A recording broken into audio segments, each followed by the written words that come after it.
Hi, I'm Dustin Abbott, and I'm here today to give you my detailed image quality breakdown and final verdict on the Laowa 10-18mm f4.5 to 5.6 lens for Sony FE. So yes, this lens is only designed for Sony full-frame mirrorless. You can, of course, use it on APS-C, but really, the uniqueness of this lens is the fact that it can cover the full frame image circle going to an extraordinarily wide 10 millimeters, which gives you just an incredible 130-degree angle of view with a reticular design. This is not a fisheye lens, and so that's extraordinarily wide. It makes it somewhat of a niche lens, but it gives you a sense of, how incredible of images you can produce, how unique of images you can produce with such a wide angle of view. Just for visual comparison, I wanted to show you, this is the Tamron 15 to 30mm f2.8. And so yes, it's obviously a wider maximum aperture, but not nearly as wide a focal length. And you can see, of course, that there's an extraordinary difference in the size. So one of the main advantages of Laowa's approach here is that they have designed a lens that I think is one that you might actually bring along. Let's say that you're traveling, for example, and this is not going to be your primary focal length. And as we're going to see as we look at image quality, it's definitely not going to be that.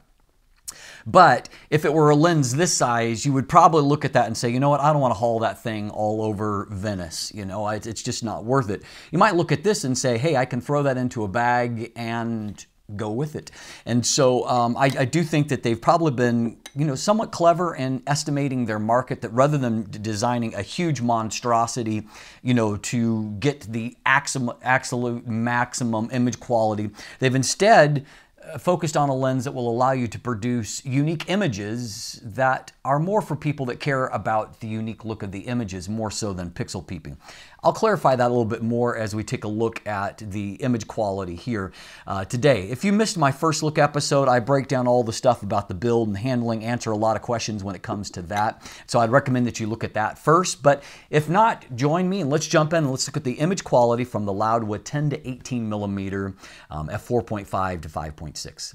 So obviously the Laowa 10-18mm is an extreme optical instrument in pretty much every way. And so just taking a look at the difference in perspective, we go from the 10mm before to the 18mm. And so that gives you a sense of the actual focal range there, zoom range of this lens.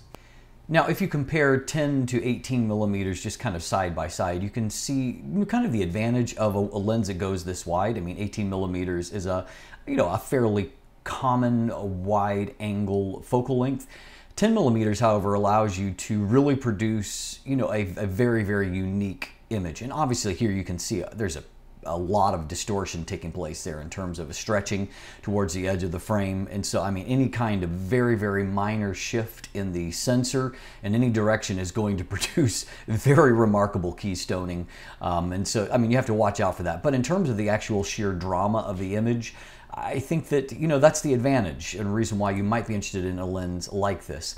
Now, taking a look just very quickly here at the more of a pixel level, I was surprised to find that I actually have found the lens to be a little bit sharper at 10 millimeters than what it is at the other end of the focal range. 18 millimeters seems to actually represent the softer end of the frame. I would have expected the other way around. But we can see here that, at least here near the center of the frame, the detail is pretty decent. And moving off to the edge, it's still not terrible. In fact, I think it's better than what we're seeing at 18 millimeters. So here, once again, we have 10 millimeters and we have 18 millimeters. And so as I noted, you definitely end up with much more of that keystoning aggravated. If you compare these two, I mean, everything seems to be leaning much more at 10 millimeters than it does at 18 millimeters. The other thing that we're going to find is that vignette is heavy and persistent at 10 millimeters. It's really as if this lens, it is barely getting mechanical clearance to produce a wide angle view, because as we're going to see, in fact, let me just show you here quickly. So, I mean, this would represent f4.5, and so we've got 5.6, we've got 8, we've got 11. So this is F11. I mean, that's stopped down about as far as I ever stop anything down. And yet you can see there is definitely still some strongly persisting vignette that is only mildly improved compared to the wide open F4.5. And just to take a quick look at sharpness, I mean, this is controlled, it's shot off of a tripod. So we can see F4.5 actually looks a little bit better in terms of textures and crispness than it does at F11, diffraction becoming a factor, obviously. We can also see some lateral chromatic aberrations towards the edges here. You see that purple on one side, green on the other side. That's always a telltale for lateral chromatic aberrations. The other thing that indicates that is that you can see that they are not improved, stopped down to F11. Good news is that lateral CA is the kind that clears up with the one click of remove chromatic aberration because it behaves so similarly. It kind of manifests in pretty much the same way, and so it's easy to automatically correct for. So not a huge deal in the big scheme of things. And so, looking here at the edge, once again, you don't see much of a difference in terms of vignette behavior here. Everything looks more similar than different. And optically, I mean, here at the edge, I think it's mildly better at F11. But as you move towards the center, I would say F4.5 is actually a little bit better. You look over on this side and you can definitely see that to be true here. Here's a quick look at middle aperture. So this would be F5.6 and F8. And again, in terms of vignette, not a significant difference between the two. It's a little less pronounced at F8. Resolution, I would say F5.6 kind of, to me, seems to be representing pretty close to a peak performance. F8 seems actually a little bit reduced at 10 millimeters, except for on the edge, kind of like we saw before between F4.5 and F11. You kind of swap out where your priority is. But throughout this section, I prefer the contrast and sharpness of the F5.6 versus the F8.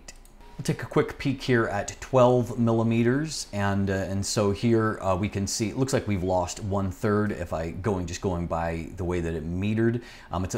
It's impossible to tell any of these things because there is no EXIF data, as you can see when it comes to the camera, no electronic contacts, and so nothing is reported from the lens. And so I'm just basing that off of the actual shutter speed that the camera metered at, and so I would say 1/3 difference.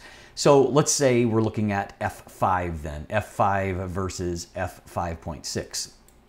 And so not a significant amount of difference. They look roughly the same here. And once again, vignette is lifted a bit. If you look over at this corner, you can definitely tell a difference, stopping it down there a bit. And so as you get away from 10 millimeters, the vignette starts to correct a little bit better. I would say looking at this image, however, I mean, it's a very wild focal length. This is on a 42 megapixel camera, and so, I mean, I'm not wowed at all by the resolution, but at the same time, I would say at the wider end of the frame, that's credible resolution. It's useful resolution. So here, going from F8 to F11, the two aperture values we have up here, you can see that, vignette lifts fairly well. It's not entirely gone. And so, I mean, you can't hardly eliminate vignette simply by choosing an aperture with this lens. You can improve it, but you can't eliminate it. In this case, I would say F8 actually is looking pretty decent across the frame from what I can see. And you've got a snowflake falling right there out of focus.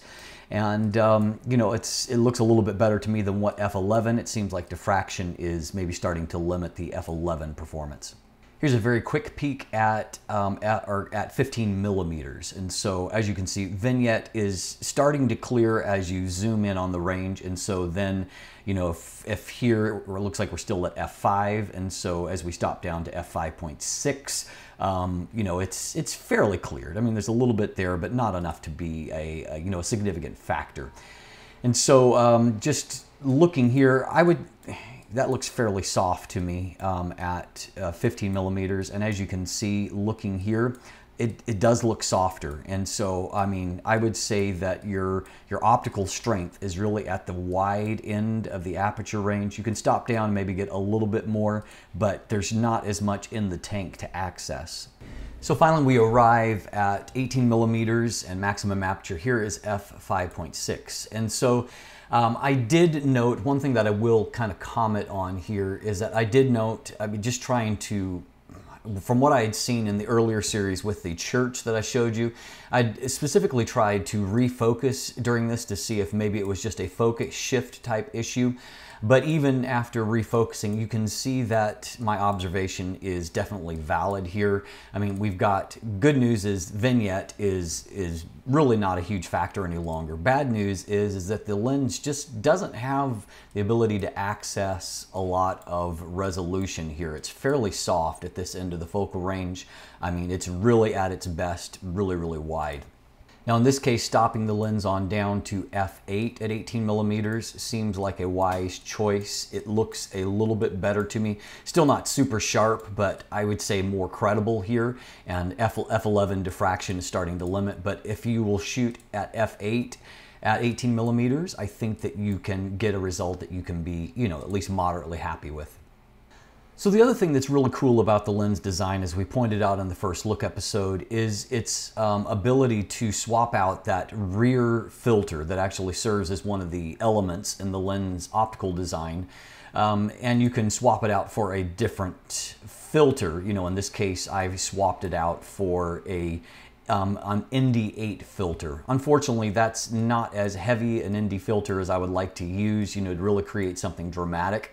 At the same time, you can see that it, you know, that and technique has allowed me to drag the shutter long enough to get a more dynamic image with the movement of the water. And so this is actually shot at 18 millimeters, and so it's kind of shot at the softer end of the frame, and so it's not incredibly sharp. The image itself looks cool, however, and so, and I was kind of limited in this case because moving out, I couldn't move out any further onto this ice shelf here because I recognize that if I got close enough to frame properly, I would probably just be standing on a little bit of ice with the rapids moving underneath it.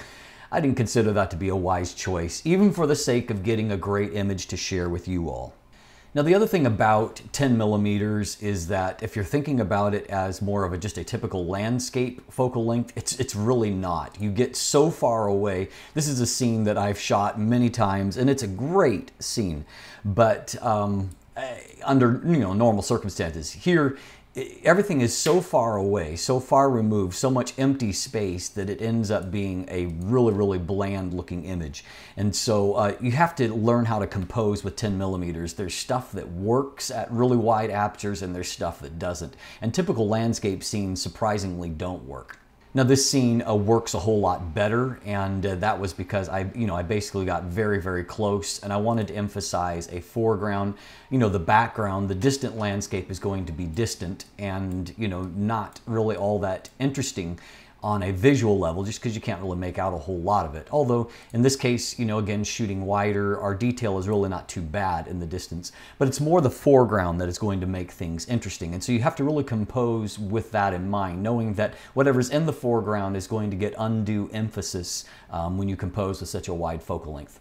Okay, I'll quickly show you the good, bad, and the ugly of shooting into the sun. So here at 10 millimeters, you know, the ugly is that there's only one artifact, ghosting artifact. There's no veiling. I mean, contrast remains great, but there is this one ghosting artifact, this, you know, landing flying saucer alien invasion that is definitely going to be there, as we're going to see. So the awesome thing, however, here is the sun star, which they really, really worked to develop, and it looks really fantastic. I mean, that is very clean, beautifully defined. I really, really love the look of that and feel like it's going to add value to an image. So in this case, with this, you obviously you would need to compose to where that is in a place like here. It would be pretty simple to remove that. I mean, because it's a fairly flat surface, you know, it's basically just a color gradient, but in other images it could be more difficult. So you have to compose, you know, accordingly. Moving into about 15 millimeters or so, you can see that Sunburst continues to look great. This has kind of grown. It's moving towards the edge of the frame, and so, you know, you could compose with it right out, possibly, although it's larger yet, so it's going to be a little bit more challenging to remove. At 18 millimeters, we can see that the Sunburst still looks great. That artifact is now basically almost out of the frame altogether. There's a few little ghosting artifacts, but in this case, we've got a fairly clean looking byproduct. The other cool thing, obviously, about that ability to produce such beautiful, kind of starred effects is that you can almost use this like photographers used to use a star filter. In this case, I actually shot believe it or not, this is actually a long exposure. You can actually see me right there produce a long exposure here to really allow those to elongate, kind of the beams coming off that. And as you can see, I mean, this is straight out of camera. It's actually quite a cool effect. And, so that does add value, something else you can do with the lens. You can also see a few of those ghosting artifacts coming off down there, but not really destructive overall. Now I'm going to show you just a quick series of the fact that you can actually get in and go quite close to a subject to focus on it. So it actually has a 0.25 times magnification, which is kind of shocking considering the nature of this. And that's really not a terrible performance right up close. And so, that shows you can get in there and produce some nice details, and there is information that is showing up there. So it's interesting. So the advantage of that magnification with such a wide angle of view is that, for example, in this case, I composed with the lens almost on top of this leaf. Nice amount of detail on the leaf. There's a little bit of, chromatic aberration bleeding off on the edge, but, it looks credible, looks decent there. But the interesting thing is about composing like this is that you can compose with the larger scene still in mind, and so you put something into context. And again, it takes some thought to compose properly with this, because you're never going to really blow out a background. And so anyway, you have to really think about your composition, but you can produce unique images. So obviously, composing with this lens, if you have a subject anywhere near the side of the frame, it is going to get stretched in a significant kind of way. And so in this case, I've used that 10 millimeters kind of appropriately. For that here, if I move into 18 millimeters, you can see that it's, that the perspective is more appropriate to that. And of course, depending on your subject, you can get some pretty weird results out of that. And so here's taking a step back and looking at that truck, as composed with 10 millimeters. And yeah, it definitely does some weird distortion type things that are about perspective distortion, depending on how you compose with the lens. And so as you can see, I mean, this lens it's unique. I mean, at 10 millimeters, it actually is fairly good optically, but it suffers from that persistent vignette. And so that's something you're gonna have to deal with in post. And by the way, you're going to have to deal with it because, until there is a profile developed for Lightroom or Adobe Camera Raw or whatever your editing software is, it's not going to have any kind of native support because the software won't know what lens it was. There's no EXIF data because there's no electronics in this lens. And so you're going to have to deal with the nature of a fully manual lens, old school style. Manual focus, manual aperture ring, and of course, no electronic contacts. And so what that means is that you're going to have to clear up that vignette by using sliders and, or something similar, and actually correct it through that means if you want to eliminate it. Now, it's kind of exaggerated in some of the images I've just shown you by the fact that there is lots of snow on the ground in my world. And of course, snow, particularly in the foreground, is the worst thing for highlighting vignette. And so you've maybe seen worst case scenario in doing that, but note that it is a very real thing that you're going to have to deal with.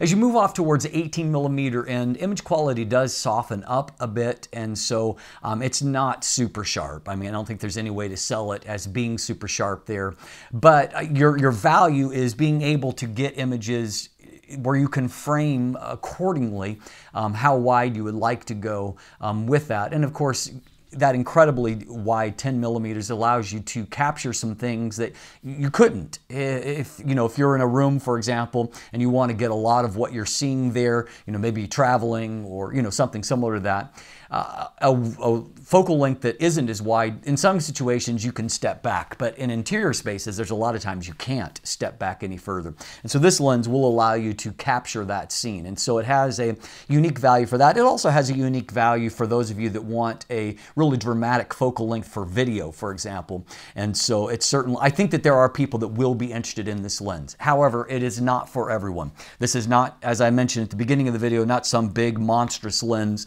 that is designed to be perfectly corrected and optically exceptional.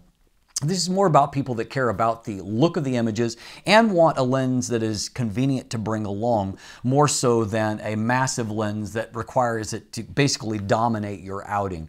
And so, different strokes for different folks. This lens, I don't believe, is for everyone. I do believe it's for some people, however. And so hopefully this video review today will help you to get a little more of a sense whether or not it might be a lens for you. If you look in the description down below, I do have a brief text review. I actually did a review for a magazine here in Canada, and so I've kind of expanded on that a little bit. And so I recommend that you take a look in the link down below, a description, and you can link to that article if you'd like to look more at that. Also, of course, that image gallery and some photos there. I had a fairly brief window with the lens, only about a week, and so I had to just kind of focus on getting review-specific materials done. I would have loved to also had an opportunity to use a more dramatic filter than an ND8 there at the end, and unfortunately that's not going to happen this time around. But throw an ND 1000 in there, for example, and you could get some pretty crazy images out of that, though you're probably going to have to fix some vignette in post. Anyway, stay tuned for all of that. There's buying links in the description down below, and if you'd like to purchase one for yourself, take a look there. You can also follow me on social media, become a patron, sign up for my newsletter, and if you haven't already, please click that subscribe button. Thanks for watching. Have a great day.